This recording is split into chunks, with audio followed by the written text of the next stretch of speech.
Hi hello good morning. என்னடா இது மாசிமா வந்துட்டு கிச்சனில் இருந்துட்டு காலையிலே மணி இப்போ 5:45. எனக்கு காலையிலே காஃபி குடிக்கணும்னு தோணுச்சு. ஸோ ஒரு பிளாக் காஃபிக்கு எல்லாம் ரெடி பண்ணி வச்சுட்டேன். அது இன்னும் ஃபில்டர் ஆகலை.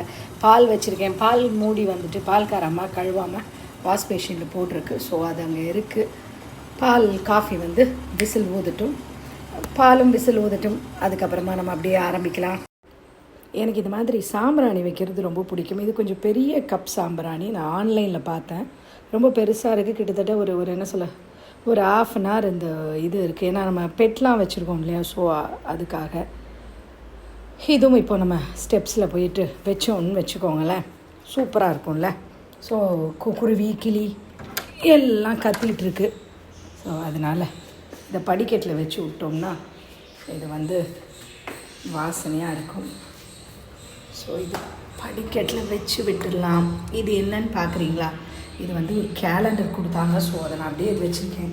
கீழே பார்த்தீங்களா குருவிங்க சத்தம் எப்படி கத்துறாங்க பாருங்கள், கேட்குதா? காலையிலே எங்கள் வீட்டில் நடக்குது. அவங்கெல்லாம் பேசிக்கிட்டு இருக்காங்க. பெரிய கப் சாம்பிராணி காமிச்சேன் இல்லையா, இது அதுதான். இது அதோடு தான். பார்த்தீங்களா எவ்வளோ ஜம்போவாக பெருசாக இருக்குது, தெரியுதா? பார்த்தீங்களா? இது நீங்கள் காலையில் வீட்டில் ஒன்று பற்ற வச்சு வச்சிட்டிங்கன்னா ஸோ நல்ல ஒரு மனமாக இருக்கும் அது. ஸோ நான் இது ரொம்ப லைக் பண்ணுவேன். இது அப்புறம் நிறையா இந்த இந்த மங்கள் தீப அகர்பத்தி இதெல்லாம் நான் ரொம்ப வாங்குவேன். இதெல்லாம் எனக்கு ரொம்ப பிடிக்கும். ஸோ அதனால் இதை வாங்கி வச்சுருக்கேன். இது ரொம்ப நல்லா இருக்குது. இது ஆன்லைனில் தான் பார்த்தேன். நீங்கள் வாங்கி இதை யூஸ் பண்ணுங்கள்.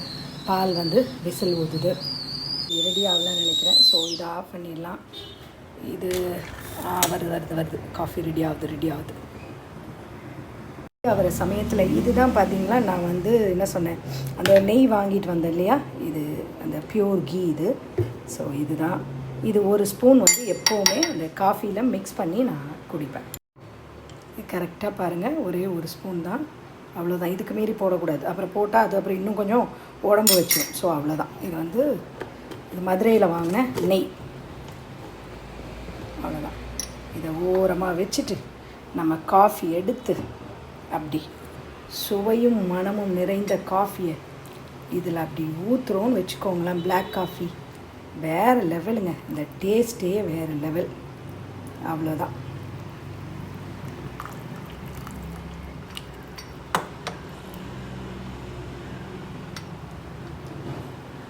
இதுதான் பிளாக் காஃபி. இவ்வளோ ஸ்ட்ராங்காக இருந்தால் போதும். இதுக்கு மீறி ஸ்ட்ராங்காக குடிக்காதீங்க. சரி, இனிமேல் நம்ம வீடியோக்குள்ளே போகலாமா?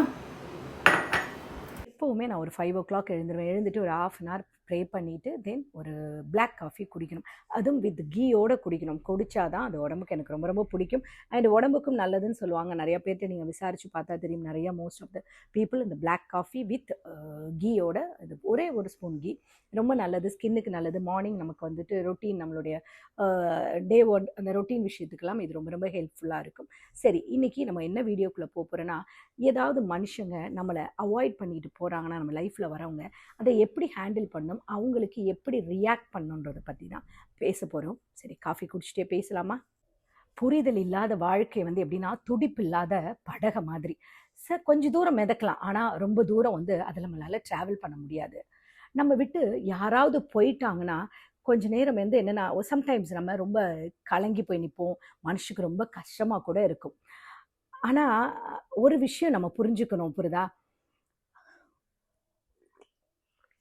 உதிர்ந்து போகிறவங்க, வேண்டான்னு போகிறவங்க, விரும்பாமல் போகிறவங்க, பிரிஞ்சு போகிறவங்க, அப்புறம் மறந்துட்டு போகிறவங்க, தள்ளி போகிறவங்க, தவிச்சிட்டு போகிறவங்க, துண்டிச்சிட்டு போகிறவங்க, அப்புறம் நம்மளை புரிஞ்சிக்காம போகிறவங்க, இப்படி ஒவ்வொரு காரணம் சொல்லி போகிறவங்கள நம்மளால் பிடிச்சி வைக்க முடியவே முடியாது. போகிறவங்க எப்படி வேணாலும் போகட்டும். இப்போ இந்த மாதிரி சமயத்தில் நாம் ஒரே ஒரு விஷயத்தில் ரொம்ப ரொம்ப கான்ஃபிடெண்ட்டாக இருக்கணும். எதில் தெரியுமா? யார் விட்டுட்டு போனாலும் நமக்கு நம்ம துணையாக இருக்கோன்றது தான் ரொம்ப கான்ஃபிடெண்ட்டாக இருக்கணும், புரியுதா? அப்படி இருந்தால் தான் மனசுக்கு வந்து எப்படின்னா ஒரு நிம்மதி வரும். அப்புறம் வந்து என்ன சொல்கிறது, ஒரு ஒரு ஒரு நம்ம லைஃப்பை வந்து ஒரு ஸ்மூத்தாக நம்மளால் ரன் பண்ணிட்டு போக முடியும். நம்மளை புரியாத இடத்துல ஒவ்வொரு சின்ன சின்ன விஷயத்துக்கும் நம்ம விளக்கம் சொல்லிட்டு புரிய வைக்கிறத விட, அவங்க புரிதல் என்னவோ அவங்க அதை புரிஞ்சுக்கிட்டோன்னு நம்ம அந்த இடத்த விட்டு சைலண்டாக ஒதுங்கி போகிறது ரொம்ப ரொம்ப நல்லது. புரிஞ்சு கொள்ளாத போது புரிஞ்சுட்டு ஸ்மைல் பண்ணிட்டு போயிடுங்க. ஈவன் நமக்கு புரியாட்டினாலும் அன்பு ஒரு நாள் நம்மளை புரிய செய்யும். உணர்வுகளை புரிஞ்சு கொள்ளாத சிலர்கிட்ட நம்ம எவ்வளவு அன்பை கொட்டினாலும்ல அது வெறும் குப்பை போனதான். அது எப்படின்னா தேவையில்லாத அன்வான்ட் குப்பை மாதிரி சேர்ந்துட்டே இருக்கும். விலகி போகிறோம்னு நினைக்கிறவங்களெல்லாம் விளக்கம் கேட்டுட்டு அதுக்கு என்ன எக்ஸ்பிளனேஷன் கொடு, ஏன் என்னை விட்டு போகிற அப்படின்னு கொஸ்டின் கேட்காதீங்க. புரியுதா? அந்த மாதிரி நம்மளை புரிஞ்சுக்காதவங்க விலகி போகிறது ரொம்ப ரொம்ப பெஸ்ட்டு. இவங்க ஏன் இப்படி அப்படின்றத விட இவங்க இப்படி தான் அப்படின்னு நினச்சிட்டு கண்டுக்காமல் போகிறது தான் ரொம்ப ரொம்ப நல்லது. வாழ்க்கையில் சில நேரங்களில் சிலர் எதுக்கு வராங்கன்னு தெரியாது, சிலர் எதுக்கு போகிறாங்கன்னு நமக்கு தெரியாது. உங்களை வெறுக்கிறவங்கள பார்த்து நீங்கள் கவலைப்படாதீங்க. புரியுதா? நம்மளோட லவ்வை அஃபோர்ட் பண்ணுறதுக்கு அவங்களுக்கு தகுதி இல்லைன்னு நினச்சிக்கோங்க. தேவைக்கு மட்டுமே என்ன சொல்ல உறவுகளை நம்மக்கிட்ட வந்தால் வர அந்த உறவுகள் எப்படி சொல்லணும்னா, சிம்பிளாக சொல்லணும்னா, தேவைக்கு ரத்தம் குடிக்குது இல்லை, அந்த கொசு எவ்வளோ பெட்டர். புரியுதா? தேடி போய் பேசுறது தப்பு இல்லை, ஆனால் தேடி வராதவங்க கிட்ட போய் நம்ம பேசுறது தான் தப்பான விஷயம். எதிர்பார்க்க போது நமக்கு கிடைக்கலனா அதுக்கப்புறம் எத்தனை டைம் அது கிடைச்சாலும் அது நமக்கு சந்தோஷம் கொடுக்கறது இல்லை. அப்படி தானே அன்பும் அப்படிதான். புரியுதுங்களா? நம்ம தேவைப்படும் போது அந்த அன்பு நமக்கு கிடைக்கணும். நம்மளை புரிஞ்சுக்காத எதுவும் நம்ம கூட நிலைச்சு நம்ம கூட வராது. அதை மாதிரி நம்மளை புரிஞ்ச எதுவுமே நம்மளை விட்டு விலகி போகிறதும் இல்லை. முக்கியத்துவம் இல்லாத இடத்துல நம்ம இம்பார்ட்டன்ஸ்க்காக எக்ஸ்பெக்ட் பண்ணிட்டு நம்ம அகெயின் அண்ட் அகெயின் போய் அங்கே நிற்கிறது முட்டாள்தனமான விஷயம். நம்மளை யாருமே காயப்படுத்துறது இல்லை. தேவைக்கு அதிகமாக மற்றவங்களுக்கு நம்ம முக்கியத்துவம் கொடுத்து நாம தான் நம்மளை காயப்படுத்திக்கிறோம். புரியுதுங்களா? நம்மளை விட்டுட்டு விலகணும்னு நினைக்கிறவங்க கிட்ட பாரமாக இருக்கிறத விட அவங்கள பார்க்காம இருந்து பார்க்கலாமே.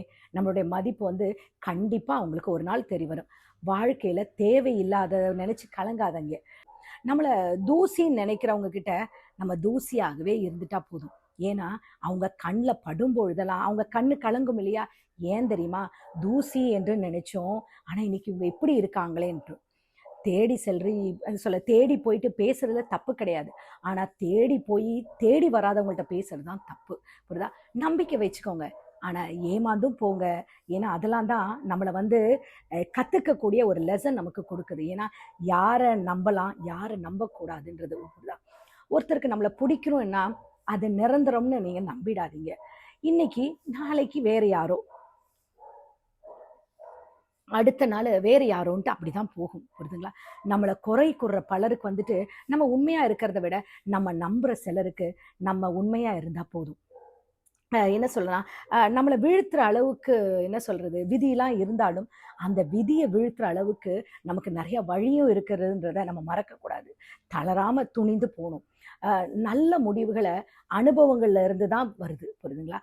ஆனால் அனுபவம் தவறான முடிவுகள்ல இருந்து தான் நமக்கு கிடைக்கிறது. நம்ம யோசிப்போம் எப்படி இந்த வாழ்க்கையில் இந்த விஷயங்கள் நடந்ததுன்னு. அது நமக்கு ஒரு பாடம். எப்போ நம்மளுடைய மௌனம் ஒருத்தவங்களுக்கு பாதிக்கலைன்னா அப்பவே நம்ம தெரிஞ்சுக்கணும் நம்ம அவங்களுக்கு முக்கியத்துவமானவங்க இல்லைன்ட்டு. நிறம் மாறுற அந்த கெமிலியனை விட, அதாவது பச்சோந்திகளை விட மனம் மாறுற மனுஷங்க கிட்ட தான் அதிக கவனம் தேவை. தேனுக்காக உட்கார்ற பட்டாம்பூச்சி மாதிரி தான் சில உறவுகளும். தேவைக்காக நம்மக்கிட்ட ஒட்டிப்பாங்க, தேவை முடிஞ்சதும் நம்மளை பறந்து போயிடுவாங்க. 3 வகையான உறவுகள் நம்முடைய வாழ்க்கையில் நம்ம கண்டிப்பாக சந்திப்போம். ஒரு 3 கைண்ட் ஆஃப் ரிலேஷன்ஷிப்ஸ். ஒன்று காரணத்துக்காக பழகிறது, இன்னொன்று 2வது காலத்துக்கு ஏற்ற மாதிரி பழகிறது, 3வது காலம் முழுவதும் நம்ம கூட கை கொடுக்குற உறவுகள். அதில் 3வது நபர்களோட தான் நம்ம முடிஞ்ச அளவுக்கு சேர்ந்து வாழ கற்றுக்கணும். ஏன்னா அடுத்த நொடி நிச்சயம் இல்லாத வாழ்க்கை. ஏதாவது ஒரு உறவில் அன்பான வார்த்தைக்காக, ஒரு சின்ன ஒரு ஸ்மைலுக்காக, ஒரு சில ஆறுதலுக்காக தான் நம்ம காத்துட்ருக்கிறது இந்த மனிதருடைய வாழ்க்கை. உறவும் சரி, நட்பும் சரி, வாழ்க்கையில் ஒரு கட்டத்தில் கண்டிப்பாக விட்டு சென்றுடும். அதனால் புரிஞ்சுக்கிட்டு நம்ம அதுக்கு ஏற்ற மாதிரி வாழ கற்றுக்கணும். இந்த உலகத்தில் எதுவுமே நிரந்தரம் இல்லை. நம்ம வாழ்க்கையில் எல்லாத்தையும் கற்றுத்தரது நம்முடைய வாழ்க்கை மட்டும் இல்லை. நான் அது என்ன தெரியுமா, நம்ம அதிகமாக நேசித்த பொய்யான உறவுகள் தான். உண்மையான உறவுன்ட்டு எதுவுமே இல்லை.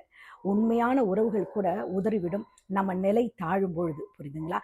வாழ்க்கையில் இதெல்லாம் மனசில் வச்சுக்கோங்க.